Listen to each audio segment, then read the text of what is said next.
Today we are driving a 1987 Mustang GT convertible. And while I try to focus these driving videos on iconic and special cars, I'm going to argue that the 87 Mustang GT is indeed an iconic car. It was a game changer in terms of do-it-yourself performance, and it signaled the return of high-performance cars available from the factory.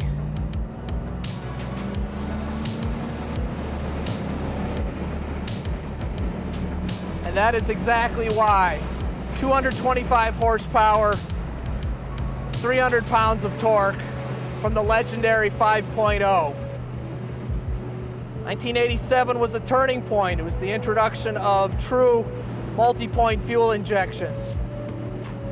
And I think in 1987, nobody was quite sure yet what the future held. You'll remember in the 70s, the oil embargo, insurance companies, emissions controls, everyone thought that was the end of performance.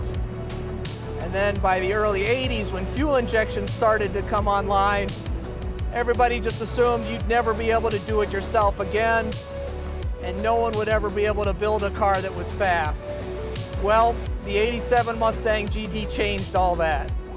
Not only was it an outrageously fast car right off the showroom floor for 1987, but it was incredibly user-friendly. The injection system was simple, and as we've seen, the aftermarket parts support that popped up around this car is huge. I would liken it to the small block Chevy in terms of performance renaissance. Of course, in '82, Ford introduced the GT again. It did have a 5-liter V8 with a 4-barrel carburetor.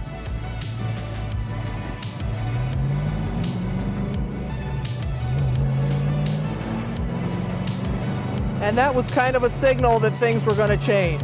But it was the '87 car, the combination of 5-speed transmission, multi-point fuel injection, upgraded suspension, the aero look, and a body kit that really put performance on the map.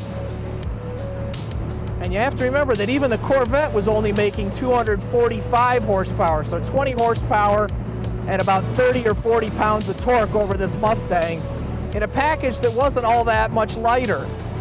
Even this full Lux loaded up GT convertible, I bet this thing weighs in at 3,400 or 3,500 pounds. Compare that to today's Mustang GT, it's probably 800 pounds less. And that makes a significant difference in the way this car feels going down the road. It's not exactly communicative, but I feel like there's a lot less car around me. It is very usable, very easy to see what's going on, and it doesn't have a lot of interference, no electronics between me and the road, no ABS brakes, no traction control. It's got a simple hydraulics power steering setup, and I have to say the T5 5-speed transmission is still one of the sweetest shifting gearboxes you're ever going to try.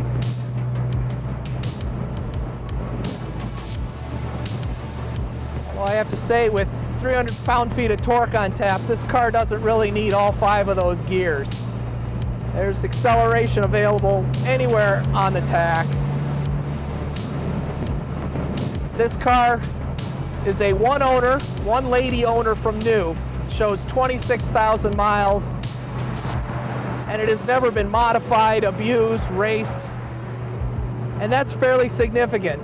As I said, the Mustang introduced a whole new aftermarket opportunity. There are cylinder heads, camshafts, rocker arms, superchargers, turbochargers, anything you need to make more horsepower. You can buy it and bolt it on and make your Mustang significantly faster.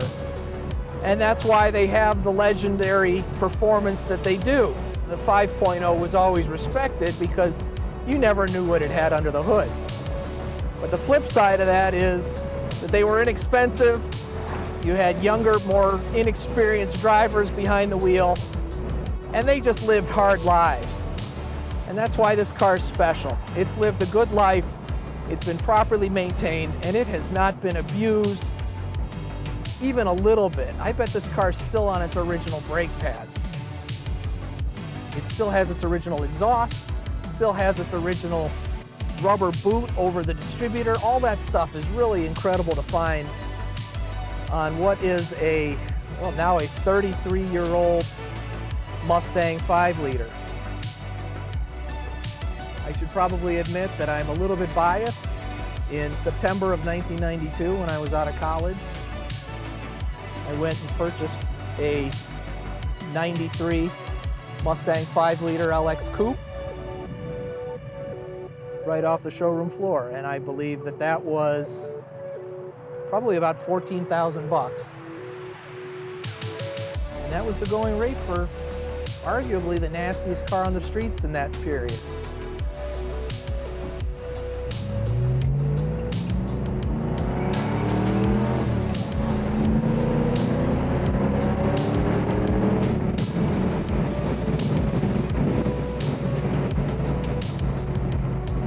Still a whole lot of fun to drive this car.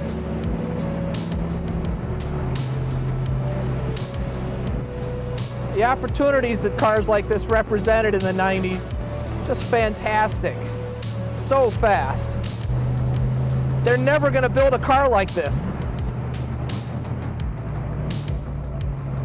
The days of simplicity, low price, and durability like this are over.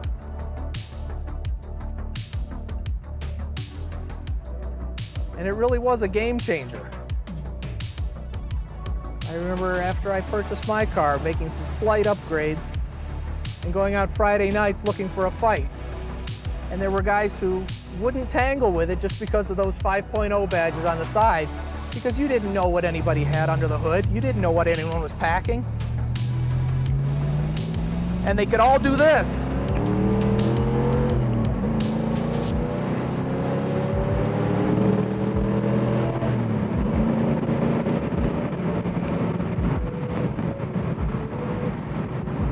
This car isn't quite spec'd the way I would do it. I believe it's got the standard 273 gears in back.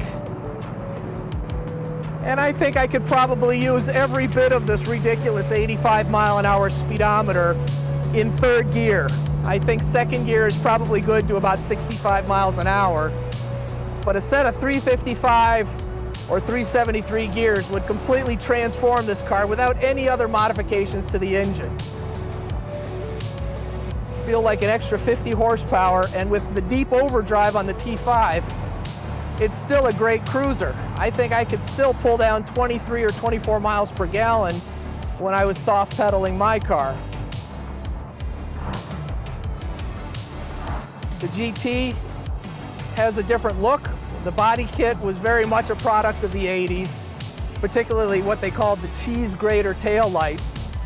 But admit it, a lot of you guys who were there back then, you had sunglasses that looked like those taillights. So it was very much a product of its environment. I think the aero styling has aged well, and talk about icons, this car is recognizable from a mile away. You don't need to see the badge, you don't need to see the Mustang GT embossed on the tail of this thing to know exactly what it is. That's iconic status. And there's nobody who's a car guy who doesn't understand that the Mustang 5.0 really did change what performance was in the late 80s and early 90s. And heck, today, they're still really pleasant cars. Tooling along here on this country road here at 35, 40 miles an hour, it's delightful.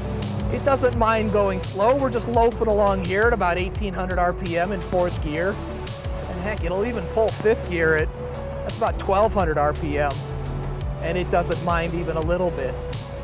It quiets right down. Ride quality is surprisingly good. The pedals are arranged beautifully for heel and toe shifting. The shifter is right where you want it.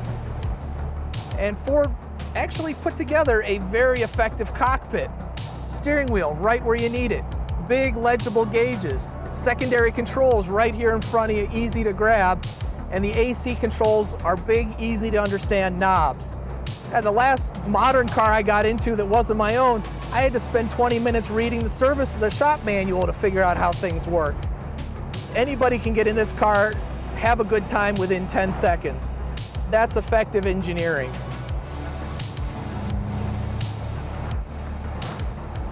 The other nice thing about this car being so low mileage is that it has no creaks and groans, no squeaks and rattles. There's a lot of cheap plastic in here. Admittedly, this was an inexpensive car, but this car doesn't have any of the noises that come from high mileage cars that have been abused. It still feels tight.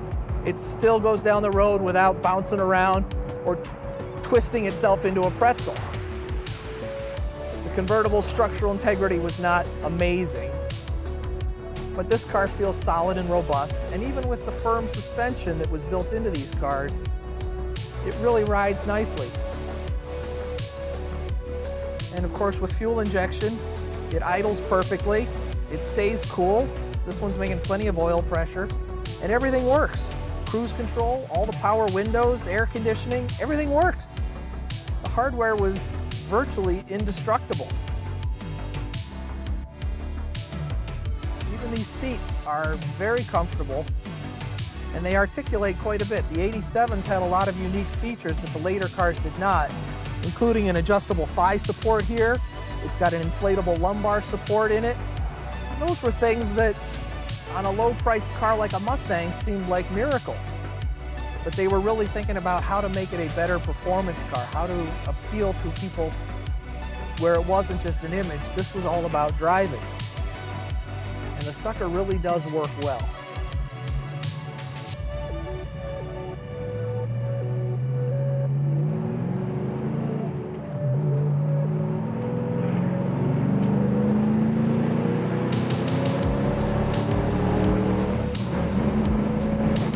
Man, oh man,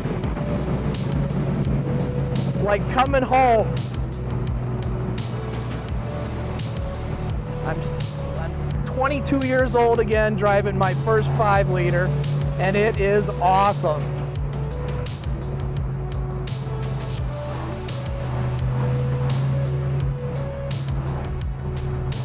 The steering is not particularly communicative, but it is precise. I've spent quite a bit of time on the road courses, road racing mine. And there's not a lot of feedback here in this strange little foam steering wheel, which has this funky tilt. It's kind of nice. It predates the airbags, which had no tilt. So it's a little easier to get comfortable. The driving position's a little bit better. And all the controls are right where they're supposed to be.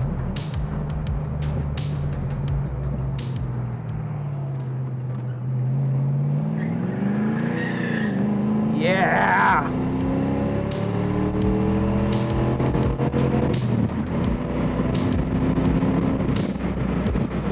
That's a fun car.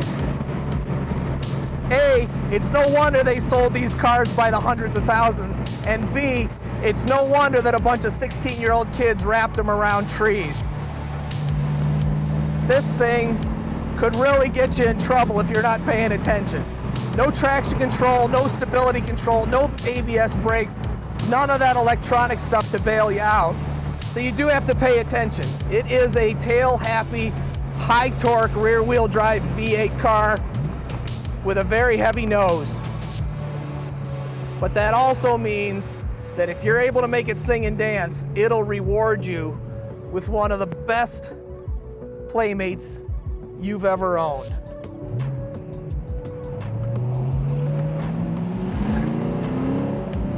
It's impossible to keep your foot off the floor in this car.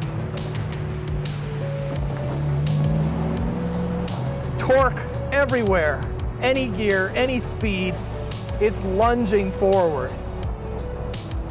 And I'll admit, it is not fast like the new Shelby GT500 with 760 horsepower. That's insanity. But you can use every bit of this car's performance envelope. We just ran it up there to about 70 or 75 in a matter of seconds. It sings and dances and behaves itself just like a proper car should. You're not going to be able to use that kind of performance with a late model supercar. It's just not the same. The electronic aids, everything, all the nanny devices trying to reel you in. I like the feeling when I'm driving this car of those rear tires right on the ragged edge of adhesion, squirming around a little bit. Still a live axle. Ford added what they called the quadra-shock suspension, which is a pair of horizontal shocks to help keep the axle planted over rough pavement. Is it effective? I don't know.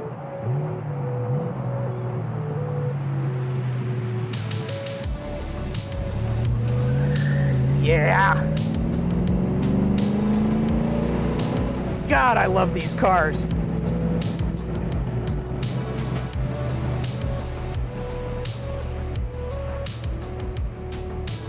You have to respect it. Putting this car on the streets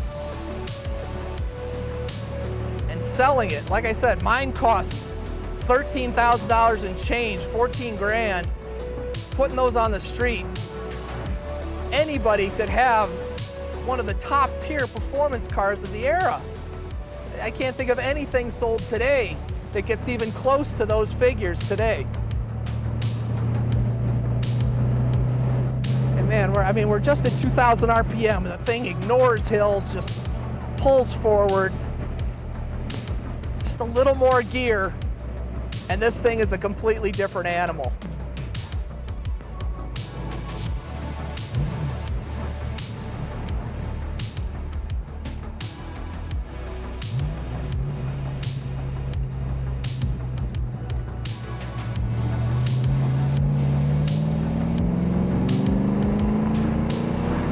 And it sounds so good.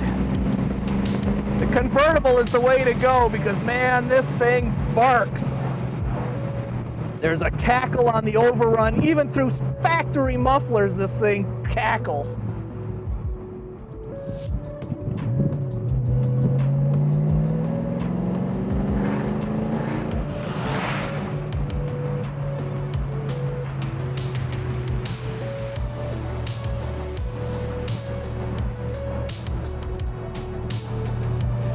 And you want to go out and you want to find a fight because this car zips through traffic. It's compact, it's the right size. I mean, the hood is out there, but the sight lines are excellent. The A-pillars are a little bit thick, but I can put those tires right where I want them. Visibility is really good, and I like that about this compared to, say, a Camaro of the same vintage, where you sort of feel like you're sitting in a hole.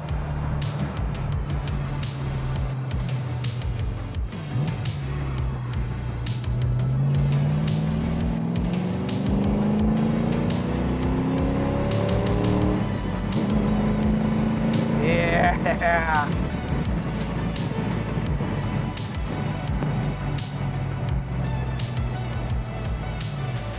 And you drop it into fifth gear and it just loafs along. Perfectly comfortable highway car.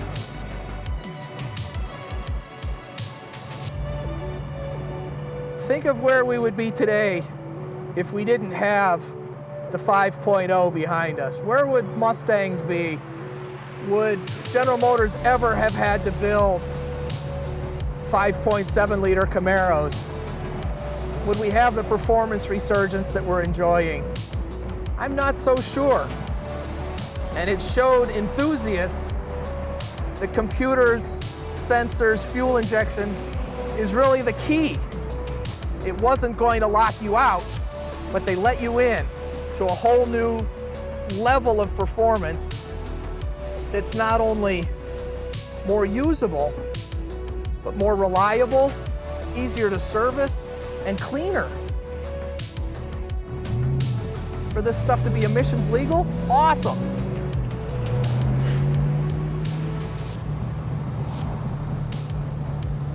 God, even over the tracks, it's very nice. So you can tell I am absolutely in love with these cars. I think they're iconic.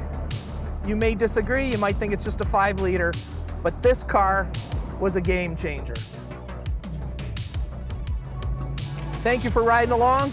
We'll see you next time.